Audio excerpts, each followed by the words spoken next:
Bismillahirrahmanirrahim. Assalamualaikum warahmatullahi taala wabarakatuh dan selamat sejahtera. Nama saya Nurhanisah binti Muhammad Arif atau lebih dikenali sebagai Cik Hani. Okey. Terlebih dahulu saya akan menerangkan bagaimana sesi pembelajaran kita pada hari ini akan diteruskan. Sesi pembelajaran kita akan diteruskan dengan pertama sekali untuk 15 minit pertama saya akan memberikan penerangan terperinci berkenaan topik yang akan kita bincangkan. Kemudian anda semua diberikan masa untuk menjawab soalan di dalam modul yang telah disediakan dan 10 minit terakhir anda akan diberikan peluang untuk bertanyakan mana-mana soalan yang tidak difahami. Okey. Terlebih dahulu saya akan menerangkan dengan terperinci mengenai topik inersia. Pelajar-pelajar biasanya jarang untuk lupa topik inersia ni kerana perkataan inersia ni sangat jarang dijumpai. Tapi walaupun jarang dijumpai, sebenarnya ianya berlaku pada kehidupan kita sehari-hari dan biasanya memang berlaku setiap hari dalam hidup kita. Okey, pertama sekali saya berikan definisi inersia. Inersia ni adalah satu kebolehan sesuatu objek untuk mengekalkan keadaannya ataupun menentang sebarang perubahan yang dilakukan terhadap objek itu, mengekalkan keadaan asal ataupun menentang perubahan. Apa maksudnya tu? Jadi keadaan asal, kita tengok keadaan asal. Objek ni kita dapat jumpa sesuatu objek. Objek tu sama ada dalam keadaan pegun ataupun dalam keadaan bergerak. Jadi untuk objek yang dalam keadaan pegun, maksudnya objek itu akan sentiasa mengekalkan keadaannya yang pegun walaupun ada daya yang cuba untuk menghalang objek itu daripada pegun. Contohnya, contohnya. Jadi kat sini anda perlu tahu inersia ni terbagi kepada dua, sama ada inersia pegun ataupun inersia bergerak. Pegun.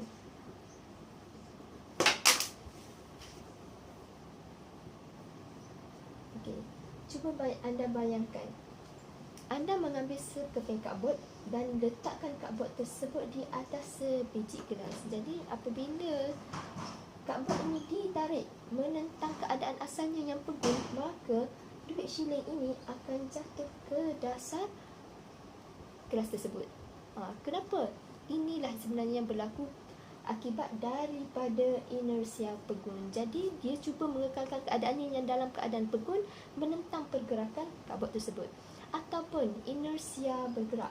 Kalau inersia bergerak maksudnya sesuatu objek itu dalam keadaan bergerak. Jadi apabila sesuatu berlaku yang menyebabkan objek itu tiba-tiba terhenti, contohnya seseorang sedang memandu kenderaan, tiba-tiba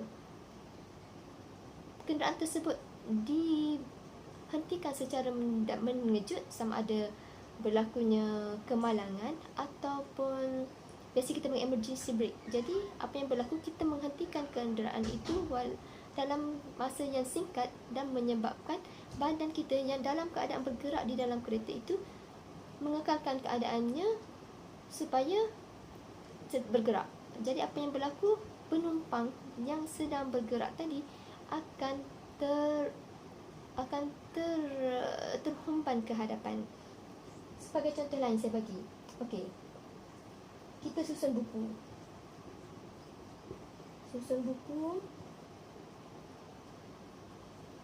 Okey.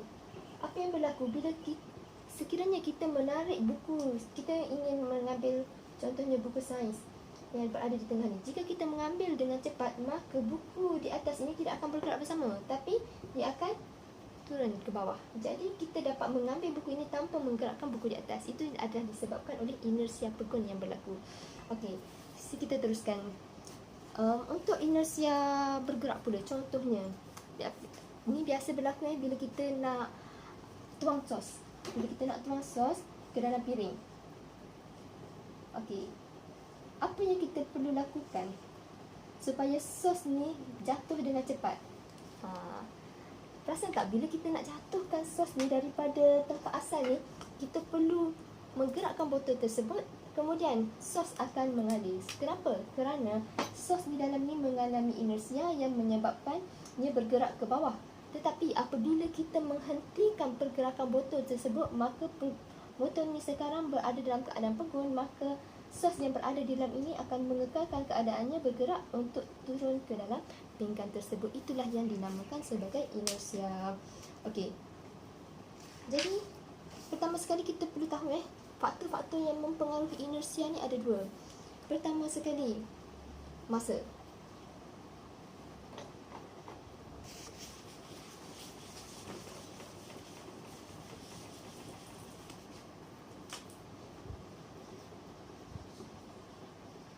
Kedua, jisim. Okey, kita akan buat kita akan tengok ada satu eksperimen ni. Kita letakkan apik G pada kaki meja. Okey, ini ibaratnya kaki meja.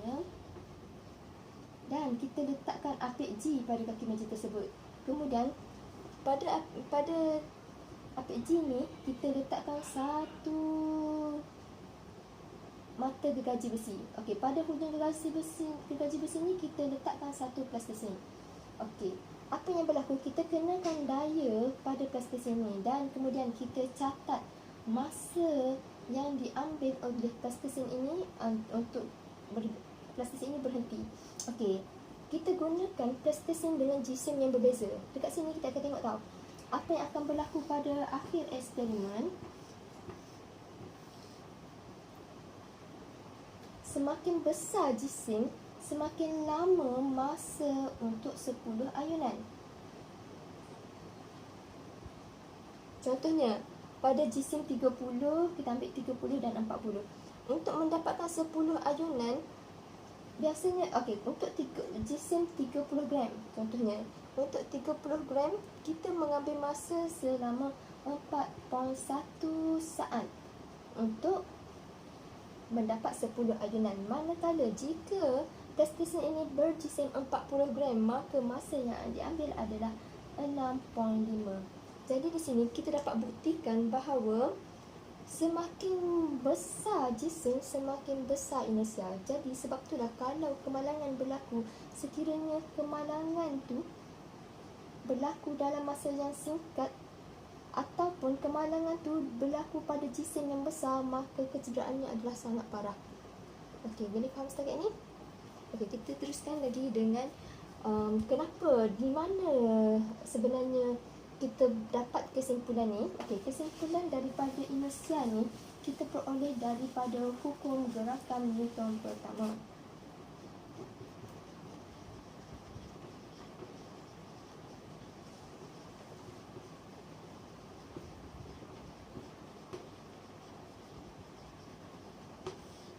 Okey, apa yang dinyatakan dalam hukum gerakan Newton pertama ni? Okey, jadi hukum gerakan pertama Newton ni telah menyatakan bahawa sesuatu objek akan kekal pada dalam keadaan asalnya, iaitu dalam keadaan pegun ataupun bergerak dengan hala laju yang seragam jika tiada daya luar bertindak ke atas objek itu. Jadi dia akan kekal je bentuk dia selagi mana tidak ada daya luar bertindak. Jadi sekarang kalau ada daya luar yang menentang pergerakannya, maka dia akan berubah. Okey, di sini ni adalah berdasarkan hukum Newton pertama. Jadi orang yang menyatakan hukum Newton ni adalah Sir Isaac Newton.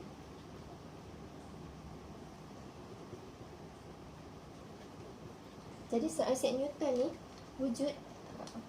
wujud ataupun hidup pada tahun 1642 hingga tahun 1727. Okey, ini yang telah dinyatakan oleh Sir Isaac Newton. Jadi dia telah tulis berkenaan dengan hukum gerakan Newton pertama ni dalam sebuah buku yang dinamakan sebagai Filosofi Naturalis Principia Mathematica. Jadi ini adalah satu asas dalam hukum fizik yang mana menjadi asas kepada bidang mekanik. Okey, tapi yang pentingnya hukum Newton ni telah menjadi pencetus kepada timbulnya hukum Newton pertama, hukum Newton kedua dan juga hukum Newton ketiga.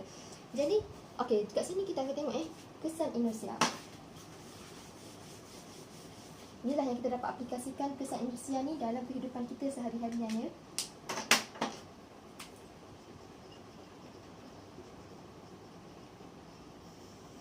Okey, pertama, pernah tak anda semua cuba untuk mendapatkan buah daripada dahan pokok? Okey, dahan pokok tu kan kita nak, biasanya kalau kita nak petik buah tu, contohnya buah rambutan. Okey, buah rambutan, biasanya kalau kita nak petik tu, kita akan gunakan satu galah yang bentuk dia berbentuk V pada hujungnya ataupun Y. Jadi apa yang berlaku sekarang ni, apabila dahan pokok jambu digerakkan dengan cepat, buah jambu pada asalnya dalam keadaan pegun menentang gerakan disebabkan oleh inersianya. Hal ini menyebabkan tangkai yang memegang buah itu putus dan buah jambu ataupun buah rambutan ini akan jatuh. Jadi sekarang ni bila kita pusing dengan cepat, maka inersia yang cuba nak mengekalkan keadaan buah ni dalam keadaan pegun menyebabkan dahan ini akan menjadi patah. Ini kesan pertama.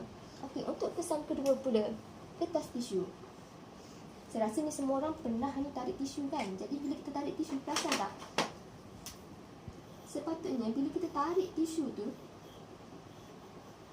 bila kita tarik tisu ni, sepatutnya kotak ni akan terangkat sama. Tapi perasan tak, bila kita tarik, kotak ni tak tertarik, melainkan kita menarik dengan perlahan. Jadi sebab itulah kita akan menarik tisu dengan cepat supaya keadaan kotak ini kekal pegun, tapi hanya tisu saja yang terangkat. Okey, ketiga, seseorang gadis mengeringkan rambut yang basah dengan menggerakkan kepalanya dengan cepat. Okey, perasan tak, bila kita nak keringkan rambut kan, bila kita keluar daripada bilik mandi, apa yang kita buat, kita akan pusing kepala kita dengan cepat. Jadi sekarang ni, kenapa kita cuba pusingkan kepala kita dengan cepat? Sebenarnya sebab air pada rambut tu dalam keadaan pegun. Jadi bila kita pusingkan kepala kita ataupun bila kita gerakkan kepala kita, sekarang ni air tersebut akan bergerak ke sebelah. Jadi bila dia bergerak, bila kita pusingkan balik ke sini, air yang pada rambut tu akan kekal pada keadaannya untuk bergerak. Jadi pergerakannya adalah menentang pergerakan kita.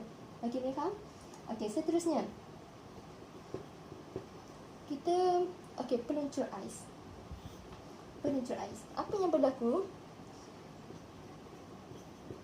Okey, apabila kita tolak peluncur ais ni, kita kan bila kita bergerak pada peluncur ais ni, kita hanya bergerak sekali je. Kita bukannya sentiasa bergerak tak kan? Sebab apa? Sebab adanya inersia. Bila kita menolak badan kita sekali, kita tertolak, badan kita akan mengekalkan keadaan bergeraknya kerana geseran waktu tu adalah rendah. Okey, seterusnya kita tengok kapal ni. Kapal ni dia ada inersia yang besar. Jadi kerana inersia besar, kerana dia punya jisim sangat besar. Jadi apa yang berlaku sekarang ni, sebab kapal ni tidak boleh berhenti dengan tiba-tiba walaupun dalam keadaan kecemasan. Oleh itu, sistem dan peraturan pelayaran yang ketat diperlukan untuk memastikan keselamatan kapal dan penumpang di dalamnya. Jadi kalau dia nak berhenti tu, dia tak boleh berhenti secara mendadak. Jadi sebelum dia berlabuh tu, daripada jauh dari dia kena stopkan enjin dia supaya nanti dia akan sampai betul-betul pada perhentiannya, supaya nanti tidak berlanggar dengan tebing-tebing. Okey, seterusnya pelanggaran kereta. Okey, bila ini macam tadi lah, ini inersia bergerak ni, bila kita pandu kereta dengan laju, sekarang ni kereta ni badan kita akan cuba mengekalkan keadaan bergerak. Sebab bila kita bergerak, bila kereta bergerak, of course kita akan bergerak sama kan. Jadi bila kita bergerak sama sekarang ni, bila kita berlanggar dengan sesuatu bahan ataupun objek dekat hadapan, badan kita akan kereta berhenti tapi badan kita masih lagi bergerak ke hadapan. Disebabkan itulah penumpang akan terhumpan ke hadapan. Jadi semakin laju, semakin kuat momentum pelanggaran tersebut. Dan akhir sekali, kapal terbang. Okey, kapal terbang kan sama juga waktu dia nak terbang. Perasan tak, bila nak terbang tu, dia perlu ambil lajak tau. Dia tak boleh terus terbang macam tu. Kenapa? Sebab pada waktu tu ataupun waktu dia mendarat, bila dia mendarat tu, bila kapal terbang tu mendarat, sebab badan kapal terbang ni masih dalam keadaan bergerak. Jadi untuk menghentikan kapal terbang yang besar dan berat ni, dia memerlukan masa untuk berhenti. Jadi bila dia nak berhenti, dia akan turun, dia akan pusing pada laluan dia. Sebab apa? Sebab dia mengambil masa yang panjang untuk menghentikan inersia tersebut.